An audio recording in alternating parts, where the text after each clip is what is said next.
Hi guys, welcome back to my channel. And for today's video, nandito tayo sa Mendez, Cavite. Ayan guys. So, actually ito, nasa around 7 minutes going to Tagaytay. And now is tanghaling tapat.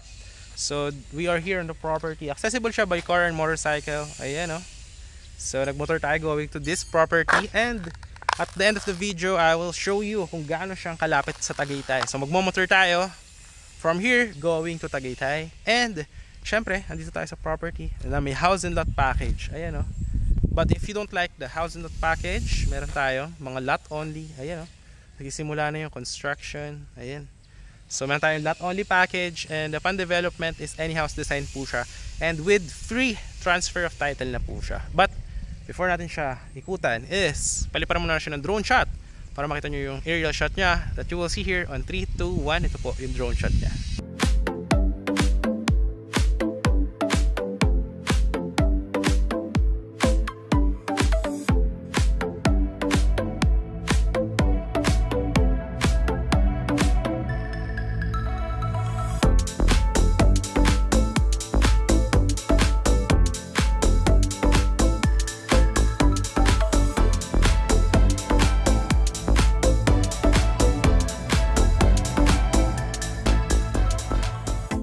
So yun guys, nakita nyo naman yung drone shot ng ating property. So, we are here at the roundabout, no? So we are here at the roundabout, and then that is the entrance. Ayan, a guardhouse. This is the road, 10 meters wide, going to Barangay Road. Barangay Road going to Tagaytay is around 7 minutes. So itong main road na to, this will be 10 meters, no? Gagawin dito sa kabila, dito. Gagawin dito sa kabila is 8 meters. And then sa kabila doon is 8 meters din. Ayan. So, ilalagyan na actually ng mga stick dito. Ayan, makikita nyo. Ayan. So, sabihin yan, papalakasin yung kalsada up to there. Yung roundabout, papalakihin. Tapos yung dito sa kabila is papalakihin din. Ayan. And, dito guys, di ba yung hilera na yan, meron tayo house and lot package. Ayan. So, that's around 6.2 m if inner. And then, 7.2 m if corner lot. So, lahat na po yun, no? Kasama na siya. And papakita ko yung sample ng ating house design, no? Sa dito. Papakita ko dito para makita nyo ano yung tsura or sample ng ating house and lot package, no? Ayan. Dyan, makita nyo dyan. Alright?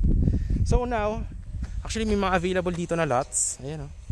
Diba? Ito yung entrance. Wait lang. O yan. O dito, may mga available na lot. Dyan, dyan. So gagawin pa yan ng perimeter fence dyan for security of property. And dito sa kabila, diba? Ito yung entrance.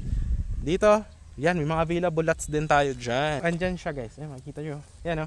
So ito, papalakihin yung kalsada. Yung makikita nyo may mga stick. Ayan, so papalakihin siya. Ayan, gagawing 8 meters road. So para malaki talaga, no? So, talagang maganda yung project kasi malaki yung concrete road. So sa future, alam mo yun, malaki yung magiging daanan or access niya. Tapos lalagyan nyo ng mga drainage. Syempre, hindi naman bahain dito dahil almost Tagaytay weather naman siya. Mataas ang kanyang above sea level, kaya hindi siya binabaha. But, syempre, kailangan na maganda yung drainage system para maiwasan palalo yung mga ganyang sitwasyon. So yan, may mga muhon na siya dyan. Dyan gagawin, idudugtong yung concrete road, gagawing 8 meters. Ayan.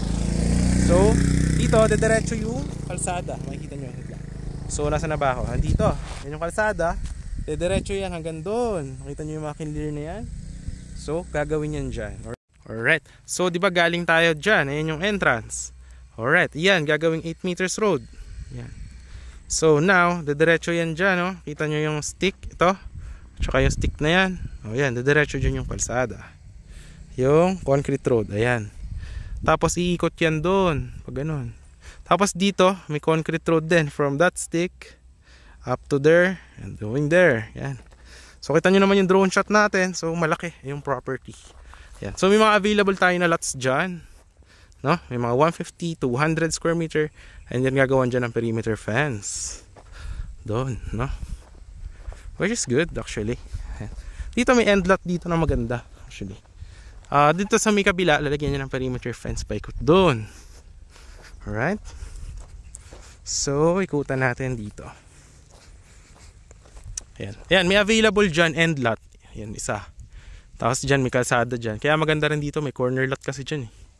Yan. Tapos dyan oh, di ba? May perimeter fence. Maganda dyan kasi sa future, Bawa, malaki yung kalsada kasi tapos dyan yung lot mo. So pwede mo siyang gawing parkingan, di ba? So dito, yan, nagagawan din dyan ng concrete road from here papunta dyan sa kabila. So dadiretso yun dyan. May mga available lots din tayo dyan. So ile-level pa yan, lalagyan ng mga drainage, concrete road. Tapos dito may available din tayo dyan. Yan, hanggang doon sa may dulo meron din. Then meron din tayo dyan, oh. Dyan, magaganda rin dyan, oh. Yun yung entrance mismo, oh, di ba? Ayan. Pero kung ayaw mo, gusto mo ng privacy, I suggest go in the end lot. End lot, no? Or dito, may privacy ka na dito actually, dito. Diba? Kung ayaw mo nang dinadaanan ka masyado ng tao. So okay lang naman, no? So yan, meron din available papunta doon sa kabila. Hanggang doon sa dulo. Dito yung mga housing lot, no? Package dyan. So yan, kung gusto nyo housing lot, yan. But if you want lot only, yan, dito. Tapos any house design naman upon full development. So ano ba yung magiging itsura nito? Kasi nakita nyo dito, ganyan lang naman yung meron dyan. Kasi nga, yung ano lang siya, project. So ano ba yung magiging sample na itsura ng ating project kapag tapos na and may mga nakatira na. So papakita yung dito yung aerial shot nya, yung mga sample natin project. So para makita nyo, magka-idea kayo if ano ba yung mga sample. So I will show it here in 3, 2, 1. Ito po siya.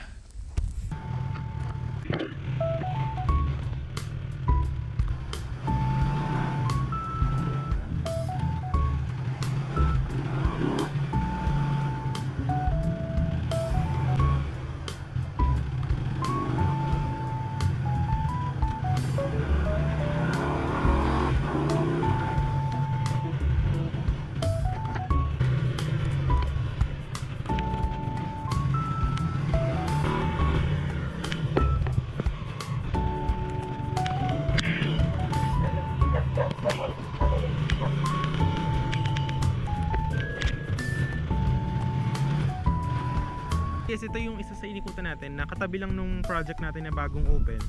So ganito rin yung magiging itsura nung property after development. So yung sinasabi ko sa inyo, may mga concrete roads.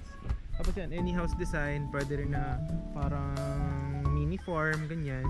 So depende po sa inyo. Tapos magkakaroon din yun ng mga lines sa kuryente, ganyan. Tapos yan, pwede rin ng mga malaking houses or what. So yan, mga ganyan. Pwede nyo rin bakudan, tapos lagay ng mga halaman. So depende na po yan sa inyo. So yan, actually dito katabi niya lang din tong yung project namin na yun na bagong bukas.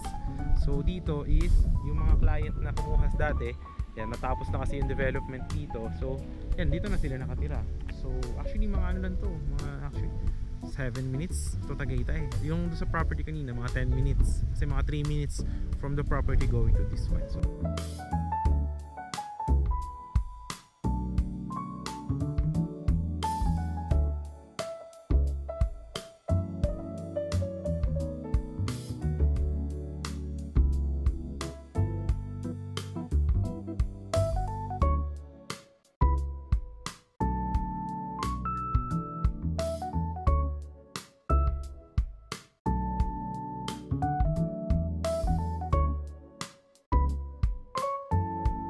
so yun guys, yun lang naman yung mga sample, yung mga info, no? So I hope na nagustuhan nyo. So ngayon guys, ayan, nakita nyo naman, tirik na tirik yung araw. Pinapawisan ako, but hindi siya yung malagkit sa katawan. Actually, malamig siya. So pawisin lang din talaga ako kasi lagi ako nag-gym and I always do sports. So mabilis akong pawisan, which is healthy, no? Siyempre health is wealth, number 1 yan. So yun, yun lang naman yung ating sharing for today. Nakita nyo yung aerial shot nya. So ngayon magmamotor na tayo from here going to Tagaytay. So yun lang, nandiyan naman yung Viber, WhatsApp ko. Message nyo na ako if you are interested. So yun, let's go and peace out.